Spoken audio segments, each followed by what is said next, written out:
Hey everyone, my name is Mactics and I make the fastest Destiny guide videos on all of YouTube. Today I'm showing you how to do the K1 Revelation Legend Lost Sector solo on a Titan. This is the Lost Sector on the moon in Sorrow's Harbor. And this is a lot of modifiers, but the only ones you really need to worry about are the Barrier and Unstoppable champions, as well as the bonus burn to void damage. And in addition to that, doesn't say it here, the only shields that we have to worry about in this Lost Sector are arc shields. So, with all of that knowledge, let's go right in. For the Barrier champions, I'm using a Nightwatch Scout Rifle with anti-barrier rounds. For the Arc Shields and the Unstoppable champions, I'm using the Vision Sidearm. It's the new sidearm from this season.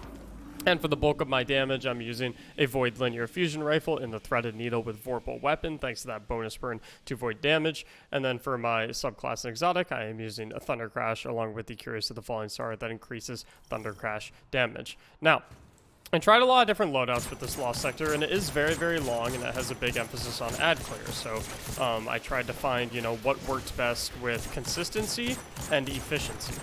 Because you definitely don't want to spend a ridiculous amount of time clearing out a bunch of ads, and you don't necessarily want to use loadouts where you feel like you're unable to take out certain shields, if you opt for some ads or some weapons, that are a little bit better at ad clearing.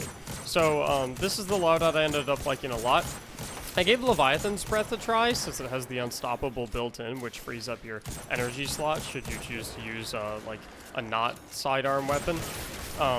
But I actually did not like Leviathan's Breath at all very much because it only holds 10 ammo, and it really only did about like 25% more damage than my Linear Fusion Rifle with Vorpal Weapon, which holds 22 bullets. So, if you have a loadout that you feel like you'd be more comfortable with, please by all means feel free to use it. But this is the one that works for me. So anyway, starting off, we're just getting through that big pack of acolytes and killing that barrier knight that went ahead and hopped down. And then we also want to be aware of the Shrieker over here. I'm going to hide from it while I take out these acolytes to start.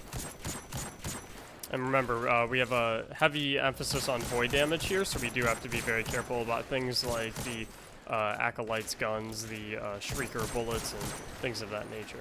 So I'm going to crouch up and move up just a little bit so the knight can't see me, and so I'm going to take out that Shrieker safely. I'm going to let that Shrieker's bullets go ahead and pass me by. I'm going to go ahead and kill these two trash ads next to the Barrier Knight, and then I'm going to go ahead and take out this Barrier Knight. I'm going to wait until he kind of stops moving around so I don't have to waste ammo trying to hit shots on him. I'm going to let him pop his shield up. Let me break it with the Scout Rifle, and then finish him off with the Scout Rifle. I really love these Linear Fusion Rifles for Nightfalls that have a heavy emphasis on void damage because they hold so much ammo. They have really, really nice range. They're good at staggering champions. It makes clearing out champions really easy. You saw earlier in the beginning that first champion I killed, I didn't even have to deal with its barrier shield because combination of the damage from the Linear Fusion Rifle and the staggering that I got with it just made it so that he got staggered and died before he could even put his shield up. So I've really been enjoying the Linear Fusion Rifles for the stuff like this. In this section, I'm just clearing out all of the regular trash acolytes from far away with my Nightwatch Scout Rifle. Once I clear out enough and I feel comfortable to move up a little bit, I will do just that. We have a knight right here who definitely hurts a little bit, but taking off his shield with our sidearm makes it pretty easy to deal with him. And I'm actually taking a little bit of heat over here, so I'm going to back up and just get my health back real quickly. And then once we take out all of these acolytes, we're actually going to get an Unstoppable Ogre to spawn. So I'm just kind of keeping an eye out for that as I clear them all out. We're also going to have some more acolytes that spawn right here. And there's that Unstoppable Ogre, and he ran at me a little bit. It's okay if you die once in a while. There's actually a lot of champions in this Lost Sector, so, one death here or there isn't going to hurt you. So we're just going to go ahead and move up, get the attention of the Ogre, get the stun on him with the sidearm. I'm just going to shoot him real quick to get his attention so he actually looks at me.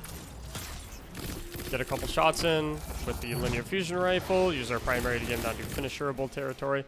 Now we're going to go ahead and finisher him off. I'm going to clear out some of these other acolytes as well, just to make a little bit more space for myself. And then we're allowed to kill this crystal right here. And the way this Lost Sector works is there's 4 crystals around the map, one right there that I just destroyed. There's another one back here. There's another one over the ridge right here. And then there's this one above the boss. And so the way this works is you have to clear out all of the ads around a particular crystal. Doing so will spawn an unstoppable ogre. And then you have to kill that unstoppable ogre. Once you kill that unstoppable ogre, the crystal in that region will become available to damage. And then once you kill all 3 of those crystals, the one above the boss will become available to damage. So, pretty simple, nothing too complicated. There's just a lot of ad clearing and pretty much all that. So I'm just kind of hanging out here in this middle platform, clearing out all the acolytes. I have that ogre up because I killed the initial first wave of ads. He's hiding a little bit though, so I'm actually just gonna focus on taking out some of these acolytes behind me first before I worry about the ogre too much. And I love standing in this little center area. It gives you a really nice lane onto all of these enemies, and it gives you the high ground as well. You really got to be careful about the unstoppable ogres here as well, because they do void damage, and remember, we have that big emphasis on void damage in this lost sector. So, okay, go ahead and get the stun on him. I don't feel like running up to finisher him because he's kind of in the middle of a bunch of enemies, so I'm just going to finish him off with a third shot of my linear fusion rifle, and killing him allows me to destroy that crystal right there. So the only crystal I have left is this one over here. So I'm actually going to poke my head over here and see if I can see any acolytes, which I can't, which is perfectly fine. I'll just hop up onto this box, and, you know, we'll kind of take out all of the acolytes as we peek our head around the corner.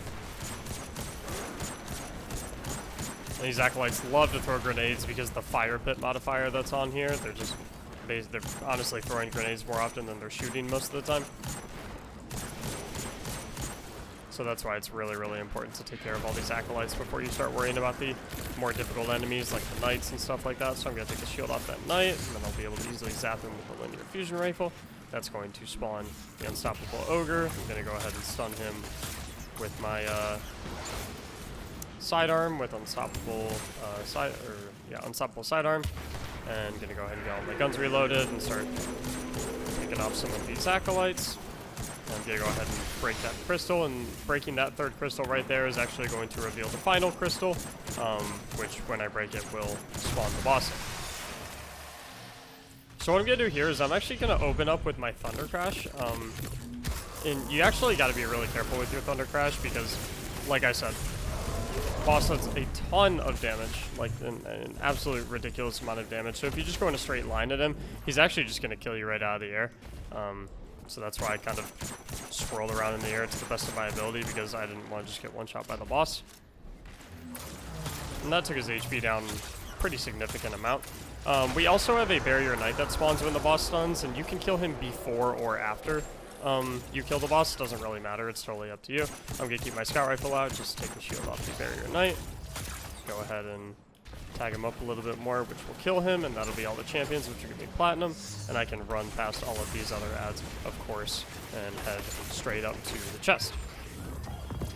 And I actually got the new boots, so that's very nice. So, if this video helped you, please consider liking and subscribing. I would really appreciate it. If you need to see the Hunter or Warlock guides, you can click on my channel and you'll find them there. And if you need any Vault of Glass carries, Grandmaster Nightfall carries, or any other PvE tips at all, or you just want to catch my live stream, I'm live every day at 4 p.m. Eastern at twitch.tv/Mactics. Thank you very much. Have a fantastic day.